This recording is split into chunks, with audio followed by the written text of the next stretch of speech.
चलो बच्चों, स्टार्ट करेंगे इस वीडियो में सॉल्व करना प्रॉब्लम सेट नंबर 7। ठीक है, स्टैटिस्टिक का प्रॉब्लम सेट नंबर 7 और क्वेश्चन नंबर 1 है जिसके 10 सब क्वेश्चंस हैं। आप देखोगे कि मैंने सेकंड सब क्वेश्चन से स्टार्ट किया है बिकॉज फर्स्ट सब क्वेश्चन वर्बली सॉल्व कर सकते हैं। ठीक है, तो मैं बोलता हूं, आप लोग भी टेक्स्ट बुक में देख लो। Write the correct alternative answer for each of the following questions. माने इसका 10 सब क्वेश्चंस है, सबका करेक्ट ऑल्टरनेटिव हमें चूज करना है। Which of the sub question 1 है, which of the following data is not primary. ठीक है, प्राइमरी डेटा और सेकेंडरी डेटा हमने मतलब किया है कि क्या प्राइमरी डेटा क्या है और जो प्राइमरी नहीं है वो क्या है। प्राइमरी डेटा मतलब है जो हम खुद जाके जगह पे सर्वे करके जगह पे ऑन जो भी स्पॉट पे सर्वे कर रहे हैं और वहां से डाटा के लिए हम खुद कहीं पे गए जो जिसपे हम रिलायबल है, जिसपे हम भरोसा कर सकते हैं। ठीक है, और जो जो हम किसी और से डाटा लेते हैं वो प्राइमरी नहीं है, वो सेकेंडरी डाटा है। तो कौन सा डाटा प्राइमरी नहीं है वो बताना है। By visiting a certain class gathering information about attendance of students, यानी हम विजिट किया है, हम विजिट करके कोई क्लास में, तो ऑब्वियसली ये प्राइमरी है। ठीक है, नॉट प्राइमरी वो बताना है, तो ये तो प्राइमरी है। By actual visit to homes to find number of family members, obviously this is also not primary, नहीं ये प्राइमरी है। ठीक है, नॉट प्राइमरी बताना है हमें, तो this is primary, so this also not an answer. To get information regarding plantation of soybean done by each farmer from the village talati.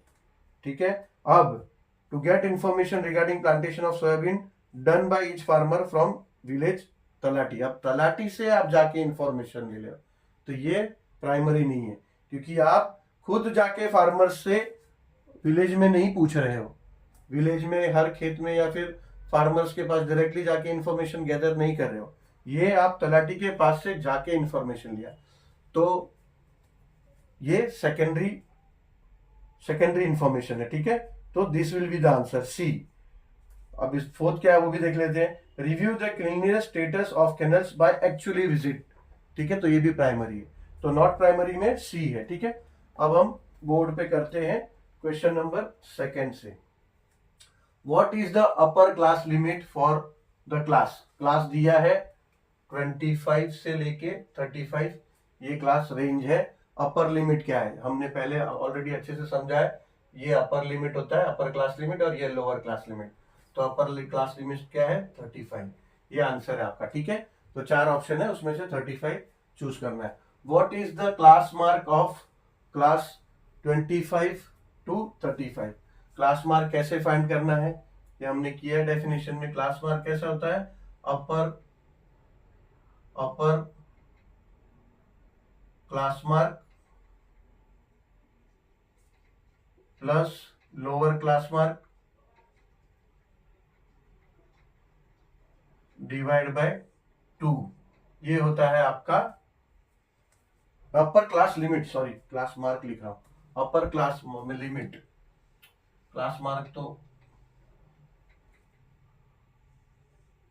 Upper class limit plus lower class limit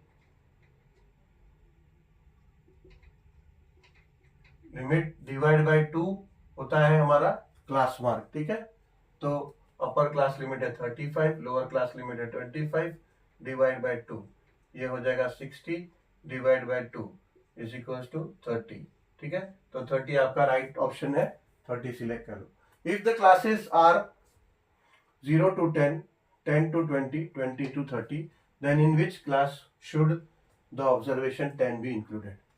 एक continuous class है 0 to 10, फिर 10 to 20, फिर 20 to 30। ठीक है, इसमें 10 से कम, अभी 0 to 10 लिखा है, पर जो समझो किसी का मार्क्स है 10, तो वो 0 to 10 में नहीं आएगा। 0 to 10 में 10 से कम 0 to 9 मार्क्स तक इस क्लास में आता है। फिर 10 कब आएगा, यहाँ पे 10 to 20 में 10 से काउंट होता है 10 से 90 तक। ठीक है, 20 नहीं आएगा। फिर 20 इस क्लास में आएगा, 20 से अबव में, 20 और 20 अबव। ठीक है, क्लास कैसा होता है 0 एंड 0 से above but less than 10। 10 and more than 10 but less than 20, 20 and more than 20 but less than 30, ऐसा क्लास होता है, ठीक है। तो जो अपर लिमिट है वो उस क्लास में इन्वॉल्व नहीं होता है, ठीक है। तो अगर हमें पूछा in which class should the observation 10 be included, तो it will be included in class 10 to 20, ठीक है, इस क्लास में इंक्लूड होगा। अब ये देखो, ये थोड़ा अच्छी तरह से समझो, इस तरह के क्वेश्चन आएंगे और आते ही है। ये थोड़ा कंफ्यूज करने के लिए क्वेश्चन में ही आंसर दिया हुआ है और आंसर इधर क्लियरली दिया है, फिर भी रॉन्ग करके आते हैं बच्चे। If x is a mean of x, x2, x1, x2 ऐसा xn नंबर्स तक, यानी ऐसा xn नंबर्स तक, कितने भी x1, x2, x3 अनलिमिटेड, ऐसा अनलिमिटेड नहीं, xn तक है एक्चुअली, तो वहां तक। और y is the mean of y1, y2 ऐसा ऐसा ऐसा करके है लास्ट तक। लेकिन बाद में क्या दिया है देखो, and z is mean of, नहीं सॉरी, एंड z इज, ये आगे का क्वेश्चन में कुछ गलती हुआ एक, ठीक है, क्वेश्चन कंप्लीट नहीं लिखा था, कंप्लीट लिख दिया। तो if x is the mean of x1 ऐसा ऐसा, y is the mean of, अच्छा मीन को ऐसा डिनोट करते हैं ऊपर छोटा ऐसा, ये मतलब ये मीन हो गया, y is the mean of y1, y2 till yn, and z is mean of x1, x2 and, यानी कि अगर x ये इसका मीन है, y ये इसका अगर मीन है, और z जो है इन दोनों का, x और ये y इन दोनों का मीन है, then z mean z is equals to क्या, mean z is equals to क्या, ऐसा पूछा, ठीक है। तो ये n देख के ये n मत सिलेक्ट कर लो, ठीक है, ये कंफ्यूजन के लिए है। ये x ये देख के ये 2 मत सिलेक्ट कर लो, कुछ ऑप्शन दिया है, ये सब जरूरत नहीं है। यहाँ पे क्लियरली दिया है कि ये x जो है ये मीन है इसका, और y जो है ये इसका मीन है, तो ये दोनों का मीन क्या होगा, ये दोनों का मीन होगा, ठीक है, जो मीन दोनों का होगा z इक्वल्स टू क्या होगा, z इक्वल्स टू ये दोनों का दिया हुआ है मीन, तो ये होगा x प्लस वाई अपॉन 2, ठीक है, ये राइट ऑप्शन है, यहाँ लिखा है।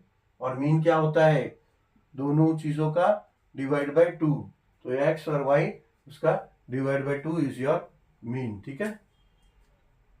क्वेश्चन को ध्यान से देखने का आंसर उसमें दिया होता है, थोड़ा कंफ्यूज करने के लिए नियर अबाउट आंसर भी दिया था, बट परफेक्ट आंसर हमें सिलेक्ट करना होता है, ठीक है। चलो आगे क्या करते हैं।